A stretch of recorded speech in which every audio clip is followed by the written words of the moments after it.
Hello tout le monde, bienvenue dans cette toute nouvelle vidéo avec une petite journée ou deux de retard. Je sais pas quand elle va être publiée, mais voilà, dimanche c'était un petit peu une journée compliquée donc j'ai pas pu faire vraiment de vidéo. Mais je me rattrape aujourd'hui du coup pour faire les sorties livresques du mois de novembre et c'est parti du coup.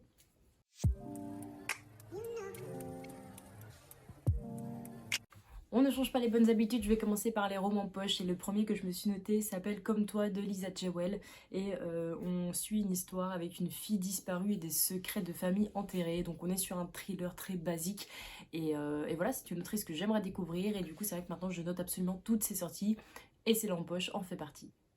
Ensuite, un roman que j'ai vu passer maintenant il y a quelques temps, il s'agit du sang, Le sang et la cendre de Jennifer L. Armentrout. Et on est sur de la fantasy, je crois qu'il y a deux royaumes ennemis avec une personne avec un destin assez tracé, mais tout ne va pas se dérouler comme prévu. Je sais pas trop exactement où ça peut mener cette histoire, mais ce roman j'en entends tellement parler que le fait qu'il sorte en poche m'intrigue d'autant plus, donc à voir. Ensuite un roman qui va sortir si ça peut vous intéresser, il s'agit du premier tome de Rosewood Chronicles qui est écrit par Connie Glynn et là c'est un roman que j'ai déjà lu pour le coup, j'en ai déjà parlé sur cette chaîne également, j'en suis au tome 2 et voilà qui sort en poche maintenant donc si jamais ça vous intéresse n'hésitez pas. C'est un roman qui se lit assez bien, voilà on est sur un jeunesse vraiment young adulte et on a avec une histoire de princesse, une fille qui va être, on va dire, choisie pour être, enfin, qui va être tout simplement choisie pour aller dans un genre de château, école où on forme des princesses et voilà quoi. Donc on est vraiment dedans et c'était plutôt pas mal.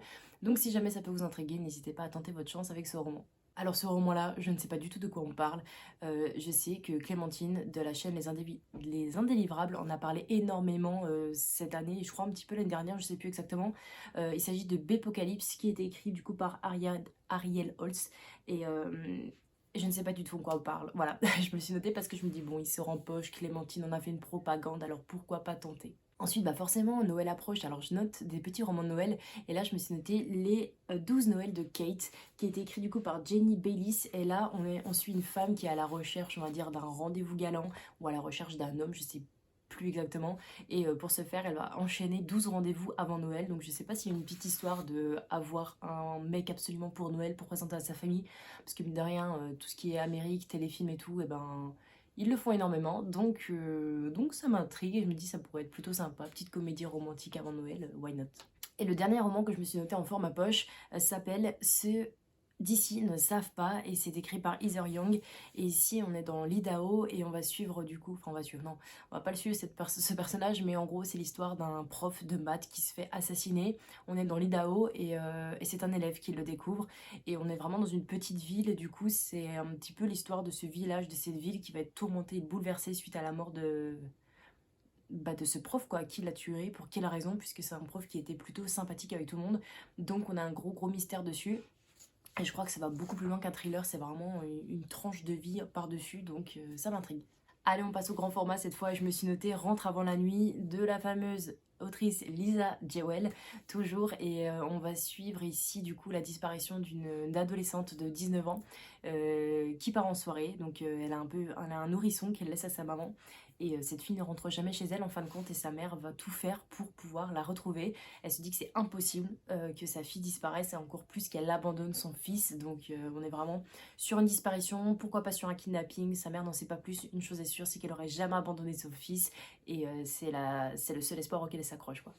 Ensuite, toujours avec mon petit Rosewood Chronicles, le tome 5 va sortir cette fois, ça s'appelle Princesse pour toujours et c'est toujours écrit par Connie Glynn, donc comme je vous l'ai dit tout à l'heure, je me suis arrêtée au tome 2, donc j'ai hâte de voir la suite. Ensuite, un autre roman qui va sortir au mois de novembre, et bah du coup, je l'ai reçu, celui-ci, il s'agit de Plongée de Rose Ney. Et là, on est chez Hugo Thriller, du coup, on va suivre, enfin, on a deux couples, une île au large de l'Afrique et un piège qui se referme. Donc, on est voilà sur des personnes qui partent en vacances, mais il y aura sûrement un meurtre ou alors quelque chose de pas très cool qui va se passer. Et j'avais lu un livre un peu similaire qui s'appelle Holiday, qui est également sorti chez Hugo Thriller. J'avais pas trop kiffé. Donc, on verra ce que ça donne pour celui-ci, mais en tout cas c'est un roman qui me tente énormément, donc j'ai hâte de lire. Ensuite, une suite de saga sortira le tome 3 de La Passeuse de mots. Et c'est écrit par Alric et Jennifer Twice. J'ai le tome 1 dans ma pile à lire, enfin sur ma Kindle, mais je ne l'ai toujours pas lu. Mais je me note que l'histoire se poursuit, mais que moi je reste toujours au niveau 1, quoi.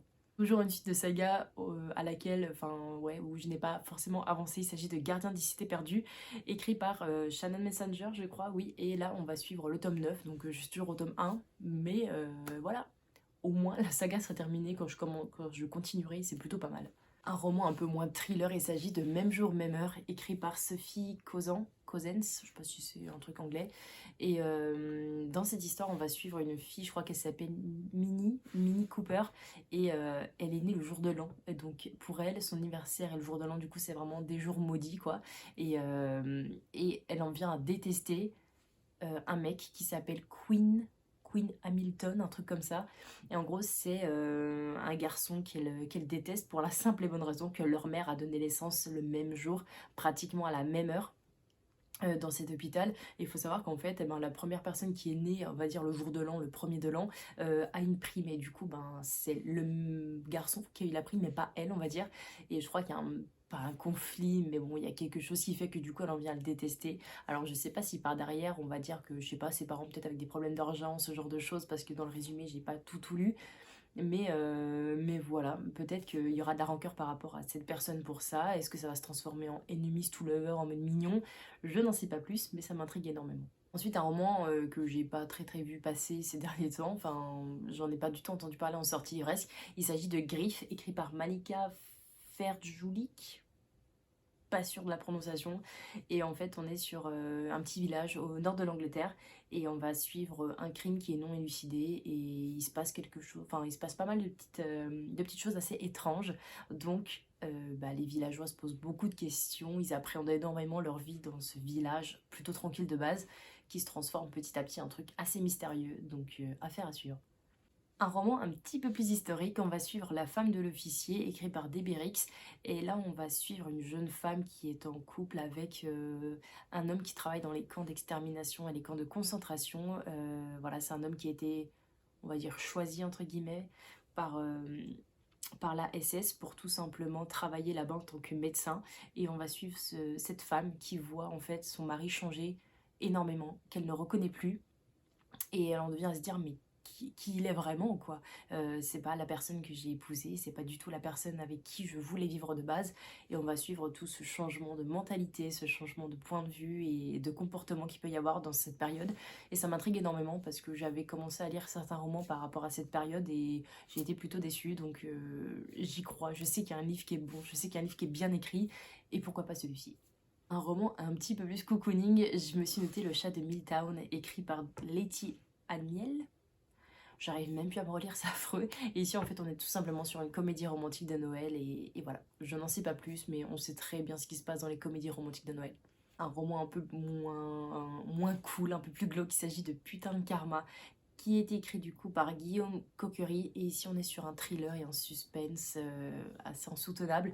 J'ai lu un petit peu le résumé, mais je voulais pas trop me spoiler parce que c'est un roman avec lequel j'aimerais me lancer à l'aveugle, et je me le note un petit peu en haut de ma wishlist.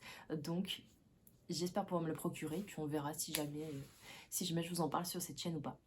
Ensuite, un autre roman qui va sortir avec une autrice un petit peu plus connue, il s'agit du nouveau roman de Morgane Moncomble. J'ai le nez bouché, ça fait ça fait que mes prononciations sont pas très bonnes. Qui a écrit du coup Meet Me at Christmas. Et on est sur une romance de Noël un peu plus young adulte cette fois.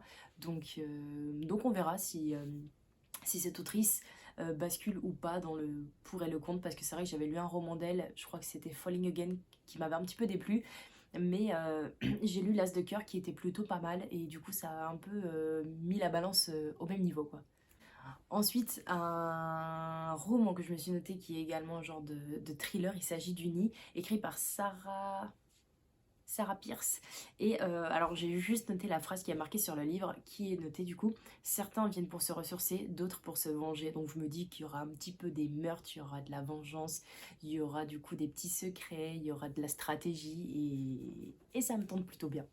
Alors là, pour le coup, ce roman, je ne sais pas du tout de quoi on parle, je ne sais même pas dans quel genre le mettre, mais je me le suis noté parce que du coup, la couverture m'intriguait énormément. Il s'agit de Nos étoiles mortes, écrit par Alice Henry, et j'en sais pas plus, voilà, je suis désolée. N'hésitez pas à aller voir le résumé si jamais, du coup, cette couverture vous intrigue.